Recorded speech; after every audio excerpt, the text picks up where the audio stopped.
വിളിച്ചിരുന്നു അല്ലേ?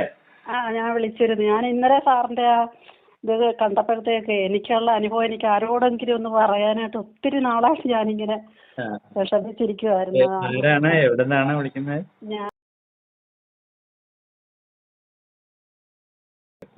പേര്? സാറ് എവിടെയാ, തിരുവനന്തപുരമാണോ? ഇല്ല, പാലക്കാടാ. അത് ശരി. പേരെങ്ങനെ? സാറിൻ്റെ എല്ലാം മിക്കതും ഞാൻ കാണുമായിരുന്നേ. വേറെ ഒത്തിരി സന്തോഷം. എന്താ പേര്?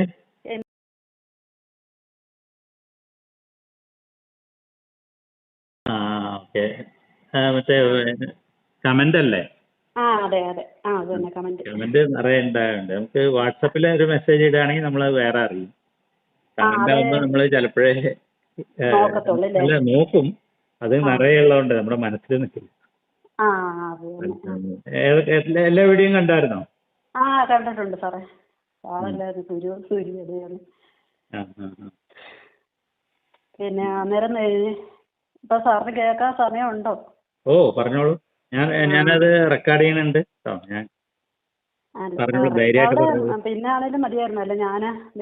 അല്ല പറഞ്ഞോളൂ. ഞാനത് ഒന്നും ചെയ്യൊന്നുമില്ല, എനിക്ക് എഴുതി വെക്കാൻ വേണ്ടിട്ടേ, പിന്നീട് ആയിക്കോട്ടെ. അല്ല, നമുക്കിത് പുറത്തോട്ട് പറഞ്ഞ് നമ്മള് കുറച്ചൊക്കെ ഇത് മാറ്റണമല്ലോ, അതുകൊണ്ട് ഞാൻ പറഞ്ഞു. അതൊക്കെ ഞാൻ ചെയ്യാം, അത് വേണ്ടത് ചെയ്യാം. ഞാന് കൃത്യമായിട്ടുള്ള പറഞ്ഞാൽ എന്താ പറയുക, എനിക്കൊരു റെക്കോർഡ് വേണമല്ലോ, എനിക്ക് രേഖപ്പെടുത്താനെങ്കിൽ. പിന്നീട് ഇങ്ങനെ ആളുകൾ നിരന്തരം വിളിക്കുമ്പോ ഒരാളുടെ റെക്കോർഡ് ഉണ്ടെങ്കിൽ എനിക്ക് അത് വെച്ചിട്ട് എഴുതിയെടുക്കാമല്ലോ. ശരി. അല്ല, അന്നേരം എനിക്ക് കുഞ്ഞുനാളിൽ മുതലേ, എനിക്കിപ്പം 59 വയസ്സായി സാറേ. അന്നേരം ചെറുപ്പം മുതലേ എന്തോ ഭക്തിയോട് ഭയങ്കര, ഈ ദൈവത്തോട് ഒത്തിരി അടുത്തിരുന്നവരാ. എനിക്ക് എൻ്റെ 5ാമത്തെ വയസ്സിൽ അമ്മ മരിച്ചു പോയത്. അന്നേരം അമ്മുമ്മ എന്നെ വളർത്തിയത്. അന്നേരം അമ്മുമ്മക്ക് നല്ല അറിവൊക്കെ ഉള്ള ആളായിരുന്നു. ഇങ്ങനെ നാമം ചെല്ലുമ്പോ അതിന്റെ അർത്ഥങ്ങൾ പറഞ്ഞു തരുവേ, അങ്ങനെ നല്ല കാര്യങ്ങളൊക്കെ ഒത്തിരി പഴയ അങ്ങനെയുള്ള കാര്യങ്ങളെല്ലാം പറഞ്ഞു തന്നു. നമുക്ക് അന്നേരം ഒരു ദൈവത്തോട്ട് കൂടുതൽ അങ്ങ് അടുക്കാനും സത്യം എന്താണെന്ന് അറിയാം. അങ്ങനെയൊക്കെ ചെറുതായിട്ടിരുന്നപ്പോ തൊട്ടേ തോന്നിയത്. എല്ലാരിൽ നിന്നും വ്യത്യാസമായിട്ട് ഞാൻ ഒറ്റപ്പെടണം, എനിക്ക് ഒറ്റപ്പെട്ടിരിക്കണം, അങ്ങനത്തെ ഒരു കാര്യങ്ങളൊക്കെ ആയിരുന്നു. ഏകാന്തത ഇഷ്ടപ്പെട്ടിരുന്നു. അത് തന്നെ, ഏകാന്തതയായിരുന്നു എനിക്കിഷ്ടം. എന്നിട്ട് ഞാൻ ചിന്തിച്ചിരിക്കും, എങ്ങനെ ഇതെല്ലാം ഉണ്ടായതെന്നും അങ്ങനെയൊക്കെ അറിയാനാണ് ഭയങ്കര ആഗ്രഹമാണ്. അങ്ങനെ ഓരോന്നും ഞാനിങ്ങനെ എൻ്റെ മനസ്സുകൊണ്ട് ചോദിച്ചു അതിന് ഉത്തരങ്ങളും എനിക്ക് മനസ്സിങ്ങനെ തന്നുകൊണ്ടിരുന്നു. ഞാൻ അന്നേരം ഓർക്കും, എങ്ങനെ ഈ എല്ലാവരും തമ്മിൽ ഒത്തിരി ദേഷ്യവും വഴക്കവും ഒക്കെ ആണല്ലോ, എന്നിട്ട് പ്രകൃതി ഒന്നിനോടും വേർതിരിവ് കാണിക്കുന്നില്ലല്ലോ. അങ്ങനെയൊക്കെ കുഞ്ഞുനാളിൽ തൊട്ട് അത് വെയിലാണല്ലോ എല്ലാവർക്കും കൊടുക്കുന്നു, വെള്ളം എല്ലാവർക്കും കൊടുക്കുന്നു, ഒരു വീട്ടിൽ നിന്ന് കോരരുത്, അന്നൊക്കെ ഇച്ചിരി അയിത്തമൊക്കെ ഉണ്ട്, കോരരുത്, അവര് കോരിത്തരും, അങ്ങനെയൊക്കെയുള്ള ഭയങ്കര വിഷമമായിരുന്നു അന്നൊക്കെ. അന്നേരം അങ്ങനെല്ലാം പോയി കഴിഞ്ഞ് പിന്നെ ഞാൻ അമ്മുമ്മയും കുഞ്ഞിലെ അമ്മയും ഇതുപോലെ ഹരിനാമകീർത്തനമൊക്കെ ചെല്ലുമായിരുന്നു. അങ്ങനെ ചെല്ലി അതെല്ലാം കേട്ട് കാണാപ്പാഠം പിടിച്ച് സൂര്യകീർത്തനവും ഹരിനാമകീർത്തനവും കരളിൽ വിവേകവും അങ്ങനെയുള്ള കാര്യങ്ങളെല്ലാം കേട്ട് ചെവിത്തഴമ്പായിട്ട് പഠിച്ച് പിന്നെ നാമം ചെല്ലാനിരിക്കുമ്പോൾ ഞാനങ്ങ് വലുതാവുന്നോട്ടൊക്കെ തോന്നും. തൊഴുതിരിക്കുമ്പോഴത്തേക്ക് അങ്ങ് വലുതാവുന്നോട്ട് തോന്നിയിട്ട് ഭാരം തോന്നത്തില്ല ഒട്ടും, മേളോട്ട് പൊങ്ങി പോന്നോട്ടൊക്കെ എനിക്കങ്ങ് തോന്നും. അങ്ങനെയുള്ള അവസ്ഥകളൊക്കെ വരുമായിരുന്നു. അത് കഴിഞ്ഞാലും പിന്നെ ഞാൻ ഈ കല്യാണം കഴിച്ചു കഴിഞ്ഞിട്ടാണേലും ഈ നാമജപവും അങ്ങനെയുള്ള ഒന്നും മുടക്കിയിട്ടില്ല. പിന്നെ അമ്പലത്തിലാണേലും എല്ലാ മാസവും ഒരു പ്രാവശ്യമെങ്കിലും പോകും, ദേവീക്ഷേത്രത്തിൽ. അതിനിടയ്ക്ക് ഒത്തിരി അല്ലാതുള്ള അനുഭവങ്ങളും ഉണ്ട്. എൻ്റെ പെടലിക്കൊരു മുഴയുണ്ടായിരുന്നു. അന്നേരം ആ മുഴ ഭയങ്കരമായിട്ട് വീർത്ത് വന്നിട്ട്, അന്നൊക്കെ ആശുപത്രിയിലൊന്നും വലുതായിട്ട് പോകാനൊന്നും ഇല്ല, വണ്ടിയൊന്നും ഇല്ല. അന്നേരം അങ്ങനെയൊക്കെ ആയപ്പോഴത്തേക്ക് ഇങ്ങനെ ഒരു ദേവിയെ വിളിക്കുമായിരുന്നു. അന്നേരം ആ ദേവി സ്വപ്നത്തിൽ വന്നു, സ്വപ്നമാണോ എനിക്കറിയത്തില്ല, ഈ തൃശൂലം കൊണ്ട് ഇങ്ങനെ ഈ കഴുത്തത്ത് വന്ന് ഇങ്ങനെ തൊടുന്നോട്ട് തോന്നി. അന്നേരം എൻ്റെ ചേച്ചിയുടെ മടിയിൽ കിടക്കുമോ ഞാൻ. അന്നേരം ഇങ്ങനെ ദൂരേന്നും ഇങ്ങനെ പറയുന്നതായിട്ട് കേൾക്കാം, ഇങ്ങനെ അയ്യോ ഇത് പൊട്ടിയല്ലോ, എന്നിട്ട് പഴുപ്പും ചോരയും കൂടെ ഒഴുകുന്നൊക്കെ ഇങ്ങനെ പറയുന്നത് കേൾക്കാം. പിന്നെ ആ ദേവി അങ്ങ് മാഞ്ഞ് പിറ്റേ ദിവസം രാവിലെ നോക്കിയപ്പോൾ ഓപ്പറേഷൻ ചെയ്തത് കൂട്ടിരിക്കുക. അങ്ങനെ അതിപ്പോഴും ഉണ്ട് ആ പാട്. ഓപ്പറേഷൻ ചെയ്തോ? ഇല്ല, ഒന്നും ചെയ്തില്ല. ഇളകിപ്പോയിട്ട് ഓപ്പറേഷൻ ചെയ്ത കൂട്ട് തന്നെ അവിടെ സ്റ്റിച്ച് ഇട്ട കൂട്ട് തന്നെ പാട്.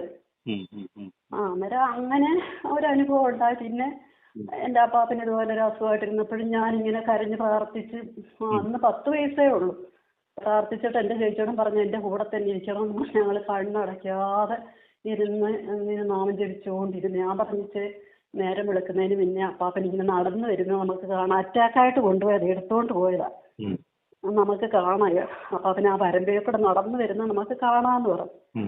അങ്ങനെ പിന്നെ എന്നിട്ട് ഇതുപോലെ നേരം പരവരാ വെളുത്തപ്പോഴത്തേക്ക് നല്ലോണം ആളറിയത്തില്ല, എന്നാലും ഇവർ 3-4 പേര് പോയത് കൊണ്ട് ഇങ്ങനെ കടത്തിൽ കൂടെ നടന്നു വരുന്നു, അപ്പാപ്പനും കൂടെ പോയവരും കൂടെ.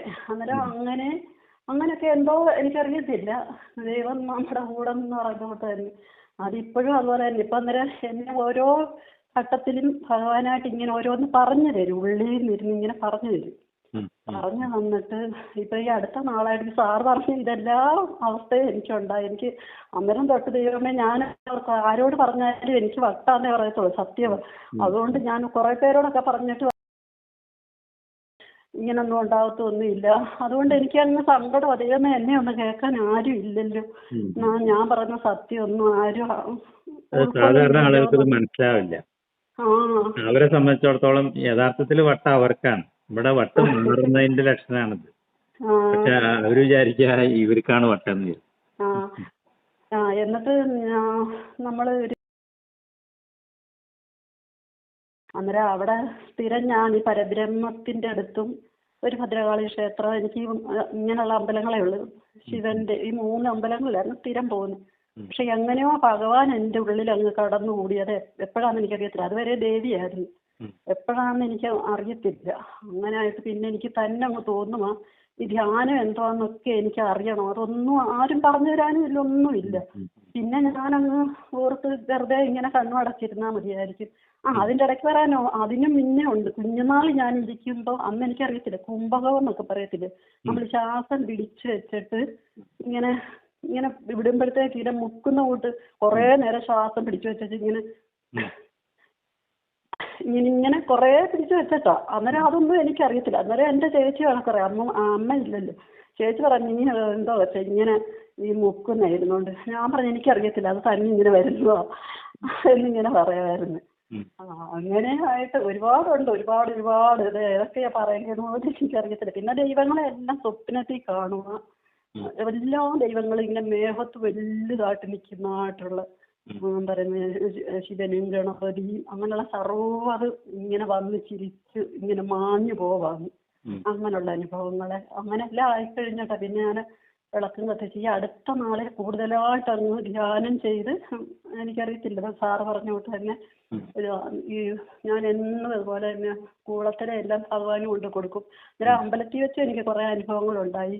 ഈ തലയെ കൂടൊക്കെ ഇങ്ങനെ സാറിനോട് പറയുന്നതുകൊണ്ട് കുഴപ്പമില്ല, ഒരു ഗുരു അല്ലേ.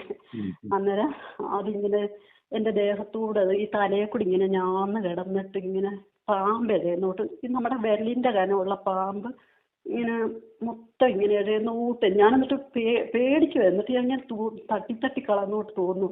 അത് കഴിഞ്ഞപ്പോഴത്തേക്ക് അവിടെ തൊഴുതുകൊണ്ട് ഇന്നിപ്പോ നെറ്റിയാർ അവിടെ ഭയങ്കര ചൂട്, അങ്ങനെയുള്ള അനുഭവങ്ങളെല്ലാം ഉണ്ടായി. അത് കഴിഞ്ഞിട്ട് അത് നമ്മുടെ ഉള്ളിലുള്ള ആ ശക്തി ഉണർന്നതുകൊണ്ടാണ്, കുണ്ടലിനി ശക്തി എന്ന് പറയും. അത് ഉണർന്നിട്ട് നമ്മളെ സഹസ്രാരത്തിൽ എത്തുമ്പോഴാണ്, അതിന്റെ തൊട്ട് സഹസ്രാരം വിരിയുന്നതിന്റെ തൊട്ട് മുമ്പ് നമ്മൾ അതുവരെ അത് വരുമ്പോഴാണ് ഈ പിന്നെ മുടിയിഴകൾ കൂടെ ഒക്കെ മുടിയിഴകളെല്ലാം നമ്മുടെ ഭഗവാന്റെ വീതിയുള്ള കനത്ത ഇങ്ങനെ പാമ്പിന്റെ കൂട്ടല്ലേ, അതുപോലെ തന്നെ എനിക്ക് അവിടെ ഒന്ന് ചൊറിയാനൊക്കെ തോന്നും. എഴച്ചിൽ വരുവാ ഭയങ്കര. അതുപോലെ തന്നെ തിരുനെറ്റിക്കാണെങ്കിലും ചിലപ്പോ ജട പിടിക്കാൻ സാധ്യതയുണ്ട് മുടി. തിരുനെറ്റിക്ക് അതുപോലെ തന്നെ അങ്ങ് എഴച്ചില് നമ്മൾ ധ്യാനത്തിൽ ഇരിക്കുമ്പം ചിലപ്പോ ഇങ്ങനെ കണ്ണ് നമ്മുടെ ഈ കണ്ണിന് അസുഖം വന്നിട്ട് പീള വന്നിട്ട് ഇങ്ങനെ വലിച്ചു തുറക്കത്തില്ല എന്ന് പറഞ്ഞുകൊണ്ടൊരു അനുഭവം വരുക ഈ നെറ്റിയുടെ. ഈ ആജ്ഞാചക്രം എന്ന് പറയും. ആജ്ഞാചക്രം ഉണർന്നു തുടങ്ങുമ്പോ പിന്നെ കണ്ണ് തുറക്കാൻ നമുക്ക് വിഷമായിരിക്കും. അതെ, കണ്ണ് തുറക്കാൻ വിഷമമാണ്. കാരണം നമ്മുടെ മനസ്സ് അവിടെ പോയി ഒട്ടും. ഈ നെറ്റിയിലെ കണ്ണ് പുരികങ്ങൾക്കിടയ്ക്കുള്ള ഭാഗത്ത് പോയിട്ട് ഒട്ടും മനസ്സ്. അപ്പൊ പിന്നെ നമ്മള് അതില് ഉള്ളിലേക്ക് പോവാനാണ് ശ്രമിക്കേണ്ടത്. അത് കണ്ണ് നമ്മൾ അവിടെ മനസ്സിനെ ശ്രദ്ധിച്ചിട്ട് അവിടെ തന്നെ ശ്രദ്ധിച്ചിട്ടാണ് ധ്യാനം ചെയ്യേണ്ടത്. അതേ ധ്യാനത്തിൽ ഇരിക്കുക. അപ്പൊ ഉള്ളിലേക്ക് പോകും. ആ അങ്ങനെ പോയി കഴിയുമ്പോ ആജ്ഞാചക്രം തുറക്കുക എന്ന് പറയും. ആ ആ 3-ാം കണ്ണ് തുറക്കും. ആ അത് തുറന്നു കഴിഞ്ഞാൽ അടുത്ത സ്റ്റേജിൽ സഹസ്രാരവും തുറക്കും. ആ അന്നേരം ഇതിന്റെ ഇടയ്ക്ക് പറയാൻ നേരം ഞാൻ ഈ നാമം ചൊല്ലൽ മാത്രമായിരുന്നു. ആദ്യമല്ല ഇങ്ങനെ ഓങ്കാരമായി വരുള്ളൂ അങ്ങനെ അത് കുറെ മതി, നാമങ്ങൾ. അതന്നെ മതി, കുഴപ്പമൊന്നുമില്ല. അത് കേക്ക് സാറേ. അന്നേരം ഇങ്ങനെ എൻ്റെ മനസ്സിൽ എന്നിട്ട് ഒരു ദിവസം ഞാൻ ഇങ്ങനെ പൂക്കളൊക്കെ അർച്ചിക്കും ഉം. ഭഗവാന്റെ ഫോട്ടോയുടെ അവിടെ ആയിട്ട് നമ്മുടെ താലത്തിനകത്തോട്ട് തന്നെ ഇങ്ങനെ ഉം. ധ്യാനിച്ചോണ്ട് ഇങ്ങനെ ഇടും. ധ്യാനിച്ചല്ല ദേവിയുടെ സ്തുതി പറഞ്ഞുകൊണ്ടൊക്കെ ഇങ്ങനെ ഇടുമായിരുന്നു ഭഗവാന്റെ. ഉം. അങ്ങനെ ഇട്ടപ്പം കുറെ നാളായിട്ട് കുറെ വർഷമായിട്ട് അങ്ങനെ ചെയ്തുകൊണ്ടിരുന്നു. ഈ അടുത്തെന്ന് പറഞ്ഞാൽ 2 വർഷം 3 വർഷത്തോളമായി. അന്നേരം ഞാൻ ഇങ്ങനെ എഴുതും. ഇട്ടപ്പോൾ എൻ്റെ കാലയിലോട്ടായി വീഴുന്നു പൂവല്ല. എങ്ങനെയാണെന്ന് എനിക്കറിയത്തില്ല. എൻ്റെ കാൽപാദത്തിലോട്ട് ഈ പൂവ് ഒരു 3 എണ്ണമെങ്കിലും വീഴും. അങ്ങനെ രാവിലെയും വൈകിട്ടുമായിട്ട് 3 ദിവസം എൻ്റെ കാലയിലോട്ട് വീണപ്പോൾ ഞാനങ്ങ് കരഞ്ഞു ഒത്തിരി. ഞാൻ എന്നിട്ട് പറഞ്ഞു, എൻ്റെ ഭഗവാനെ അങ്ങല്ലേ ഏറ്റവും വലിയ ആൾ, എന്നിട്ട് എൻ്റെ കാലയിൽ വീണ് കഴിഞ്ഞാൽ പിന്നെ എച്ചിലല്ലേ, അത് ദോഷമല്ലേ എന്നൊക്കെ പറഞ്ഞോട്ട് ഞാൻ കരയുക. അന്നേരം എൻ്റെ ഉള്ളിൽ നിന്ന് ഇങ്ങനെ പറഞ്ഞു. ഞാൻ പറഞ്ഞു എനിക്ക് ഇതിൻ്റെ സത്യം എനിക്ക് പറഞ്ഞു തരണമെന്ന് പറഞ്ഞു. അന്നേരത്തേക്ക് എൻ്റെ മനസ്സിൽ നിന്ന് ഇങ്ങനെ പറഞ്ഞ് പിന്നെ അത് നിന്നിൽ തന്നെയല്ലേ ഞാനിരിക്കുന്നത്, പിന്നെ എന്തിനാ ഇനി ഇതങ്ങ് നിർത്തിക്കോ, ഇത്രയും മതിയെന്ന് പറഞ്ഞു. അന്ന് തൊട്ട് ഞാൻ പിന്നെ പൂവിടത്തില്ല. അത് നിന്റെ ഉള്ളിലോട്ട് തന്നെ നോക്കാൻ പറഞ്ഞു. അന്നേരം അത് കഴിഞ്ഞിട്ട് അന്ന് തന്നെ പറഞ്ഞു തന്നു, ഇനി നാമജപം വേണ്ട, പിന്നെ ഓം നമഃ ശിവായ 108 ചൊല്ലിയാൽ മതിയെന്നു. അത് ഉള്ളിൽ ഇങ്ങനെ കേൾക്കുക. അങ്ങനെ ഞാൻ പിന്നെ 108 ഇങ്ങനെ ചൊല്ലിക്കൊണ്ടിരിക്കും. പിന്നെ ഞാൻ എവിടെ പോയാലും എൻ്റെ മനസ്സിൽ മൊത്തം കൂടുതലും ഞാൻ നടന്നേ പോകത്തുള്ളൂ, ബസ്സിന് പോകത്തില്ല. ഞാൻ ഓർക്കും അത്രയും നേരം കൂടെ ആരും കേൾക്കാതെ എനിക്ക് ഓം നമഃ ശിവായ ചൊല്ലിക്കൊണ്ട് പോകാമല്ലോ എന്നും പറഞ്ഞുകൊണ്ട് ഞാൻ അങ്ങനെ ചൊല്ലിയാവും നടക്കുന്നതല്ല. ചിലപ്പോൾ ആളൊന്നും ഇല്ലാത്തടത്താകുമ്പോൾ ഞാൻ മുറുക്കെ അങ്ങ് ചെല്ലുമോ, ഭഗവാനെ മാത്രം ശ്രദ്ധിച്ചുകൊണ്ട് എനിക്ക് ചെയ്യുന്നതല്ല. അങ്ങനെ ചെല്ലിയേച്ച് പിന്നെ കുറേ നാൾ കഴിഞ്ഞപ്പോഴത്തേക്ക് എൻ്റെ ഉള്ളിൽ നിന്ന് തന്നെ പറഞ്ഞ് ഇനി ഒച്ചത്തിൽ ഒന്നും നമഃശിവായ ചെല്ലണ്ട, പതുക്കെ മനസ്സിൽ ചെല്ലിയാൽ മതി എന്ന് സാറ് പറഞ്ഞപ്പോൾ ഞാൻ എൻ്റെ തലക്കോട്ട് പെരുക്കുവോ, സത്യം പറയുമോ, ആ സ്റ്റേജിൽ കൂടെ കടന്നു പോവാണ്.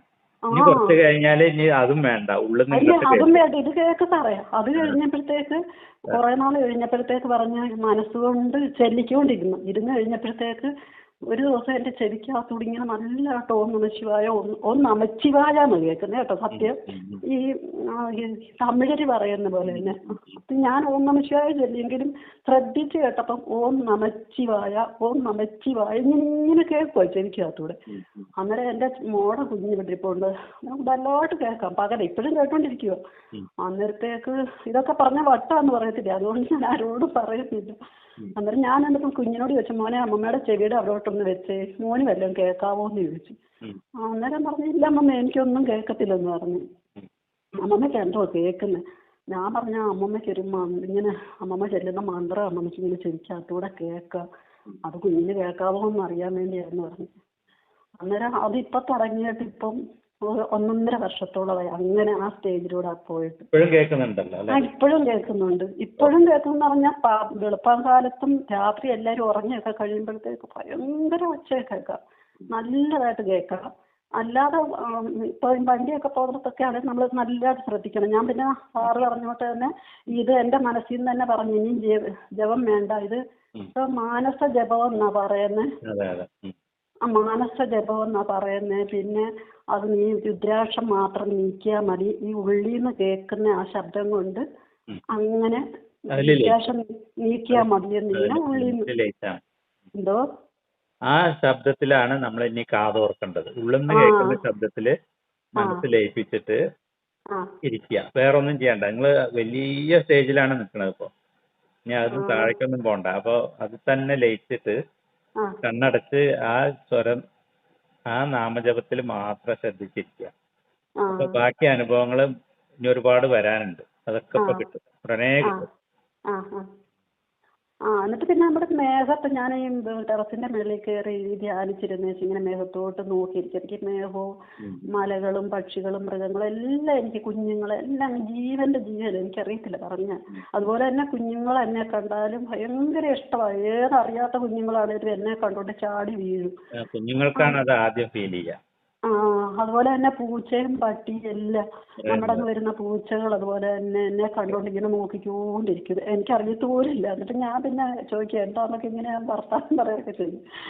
പിന്നെ അങ്ങനെ കുട്ടികളും മൃഗങ്ങളും ആണ് ആദ്യം ഇത് തിരിച്ചറിഞ്ഞിട്ട് നമ്മളിലേക്ക് വരിക. കാരണം നമ്മൾ അതുപോലത്തെ ഒരു നിഷ്കളങ്കതയിലേക്ക് എത്തുകയാണ്. കുട്ടികളെ പോലുള്ള നിഷ്കളങ്കതയിലേക്ക് നമ്മളുടെ ഉള്ളിലുള്ള ഊർജം മുകളിലേക്ക് കയറുകയാണ്.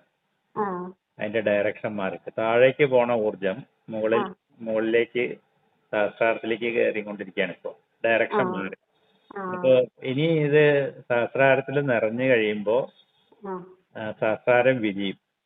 അതോട്